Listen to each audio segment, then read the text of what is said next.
Ilang lugar sa Bicol Region ang binaha dahil sa naranasang pag-ulan na dulot ng shear line at amihan. May detalye si Chris Novello ng GMA Regional TV, Balitang Bicolandia.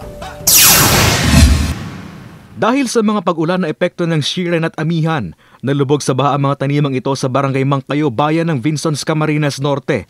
Apektado nito ang mga pananim at mais at kalabasa sa lugar. Inaasa na rin daw ng mga magsasaka ang posibilidad na malugi sila dahil sa nangyari. Ay wala na po siguro kaming magagawa at wala na rin naman po tayong choice kung hindi pagpasa Diyos na lang. Na sana po sa sunod na pananim namin bumawi naman kami. Sa bayan naman ng Ginubatan, Albay, pansamantalang hindi nadaanan ang mga sasakyan ang bahaging ito ng kalsada sa Barangay Masarawag Lunes ng gabi. Matapos humupa ang baha, agad na nagsagawa ng clearing operations ang mga otoridad at mga residente para matanggal ang mga putik at basura na iniwan ng flash flood. Yung dakulang problema may digdi sir ngunyan. Ining baha na ini, kadaiman talaga yan. Daiman kami talaga kaan mapa kung saan paliklik. Talagang firme ng digdiyan matama sa kalsada.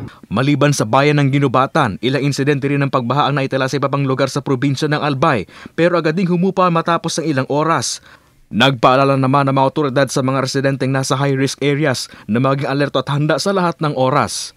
Mula sa GMA Regional TV Balitang Bicolandia, Chris Novello, nagbabalita para sa GMA Integrated News.